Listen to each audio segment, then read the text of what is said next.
Compassionate to one another, forgiving each other, just as in Christ God forgave you. Ang hirap. Mahirap ito. Yung sacrifice kasi, sarili mo yan eh. Another level of love. Handa ka magsakripisyo. Pero itong pagpapatawad, mahirap ito. I tell you, yung tunay na pagpapatawad, mahirap ito. Kaya nga maraming tao na kinikimkim ng galit ilang taon that they were in prison sa galit, sa hindi pagpapatawad. Bakit? Mahirap ito. Especially when you think na wala ka namang nagawang kasalanan, ginawan ka ng ganito, kung ano-ano ang ginawa sa iyo, kaya mo ba siyang ipatawarin? Pero sabi ko diyan, just as in Christ, God forgave you. Kung pinatawad tayo ng Diyos, wala pong dahilan na hindi tayo makapagpatawad. Kaya nga sa Lord's Prayer, yung Our Father who art in heaven, hallowed be your name, your kingdom come, your will be done on earth as it is in heaven. Forgive us of our sins as we forgive those who sins against us. Patawarin mo kami sa aming mga kasalanan, kagaya ng pagpapatawad namin sa mga nagkasala sa amin. My dear brothers and sisters in the Lord, meron ba sa inyong puso ngayon, alam mo na hindi ka pa nakapagpatawad?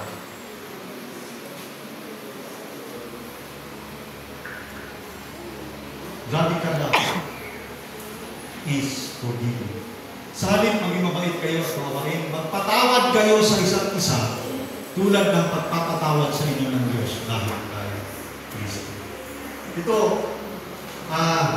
in my experience sa trabaho ko, maging sa private at sa ngayon, meron mga tao na malapit sa akin, especially akong family, problema sa pamilya, marami.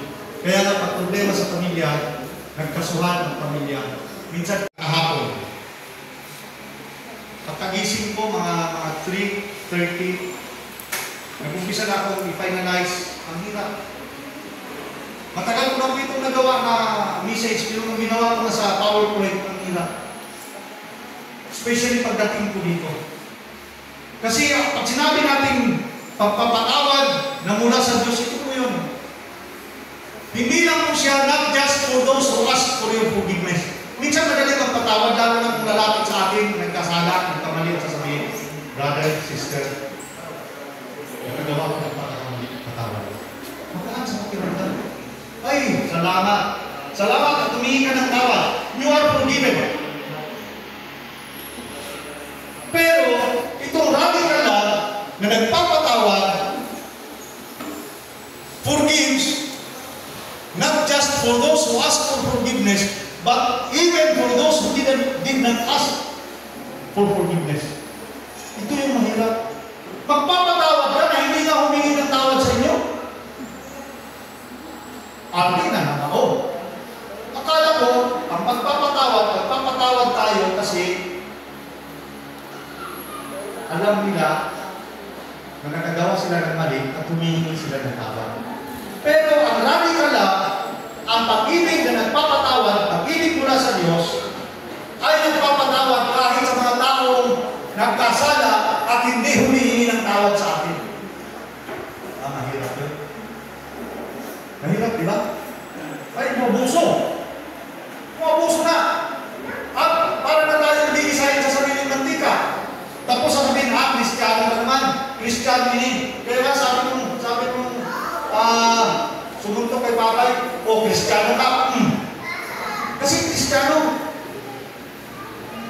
na kahit may kasalanan, hindi lumapit sa atin at humingi ng tawad, we are bound, we are commanded, iniutos sa atin ng Diyos, patawarin, kahit kung hindi humingi ng tawad. At ito pa, radical love that forgives, even those who did not know that they committed mistakes or sins against you. Yung mga tao nagkasala, na hindi nila alam na nagkasala sila sa atin. Meron ba niya? Magpapatawad tayo ng mga taong hindi nila alam na may mali sila na nagawa sa atin. Pwede ba yun? Sa sanlibutan, in the world, the context of forgiveness is always this.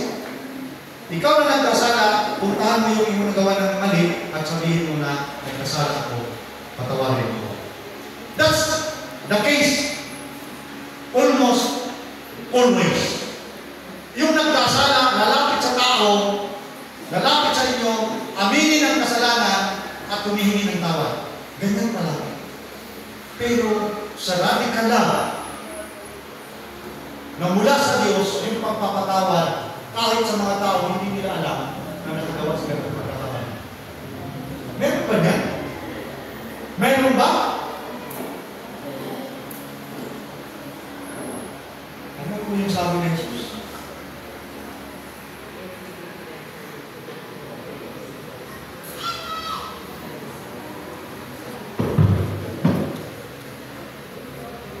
Basahin na natin lahat.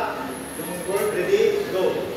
Jesus said, Father, forgive them for they do not know what they are doing.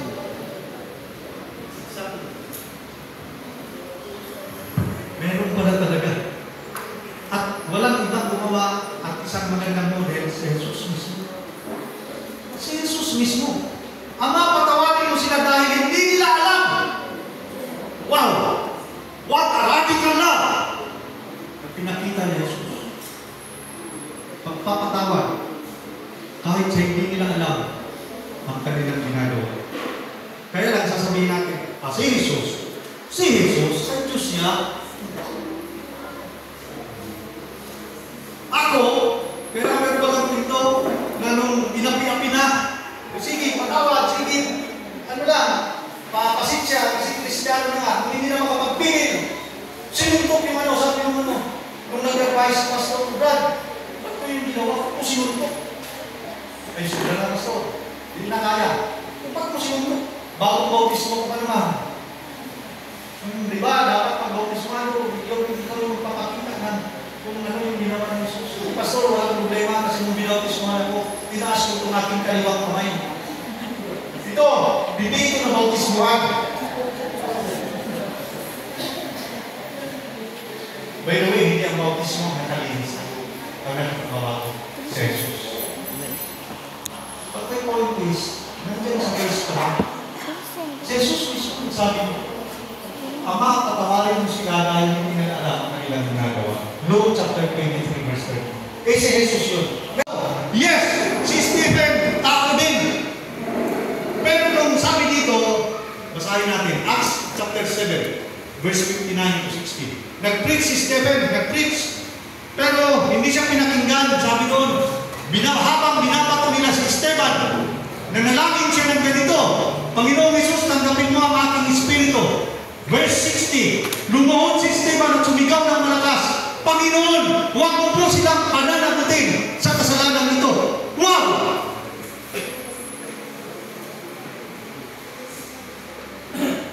Kung kaya ni Esteban, kaya mo ba?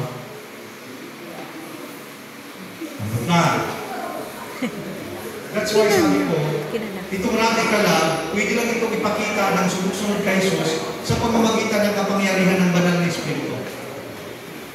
I tell you, siguro kung bigyan kayo ng pagkakataon ng testimony, baka makapagsabi kayo na in one time in your life, na ikaw ay Kristiyano, nangyari ito sa buhay mo, na kahit hindi pa humingi ng tawad o hindi pa alam na nakagawa ng kasalanan sa inyo, na nakagawa siya ng kasalanan sa inyo, pero sinabi ko na sa Panginoon, Panginoon, patawarin po siya dahil hindi niya alam ang kanyang ginagawa. Nakapag-pray na ka naman kanya, I tell you, it is very liberating. Yung alam mo, yung bago ka matulog, tapos ako, may mga pagkakataon na bago ako matulog, nagmumuni-muni ako sa nangyari buong araw. Maraming cases, mga hindi magandang nangyari sa buong araw, nagmumuni-muni. May mga pagkakataon na sa grace ni Lord, sa biyaya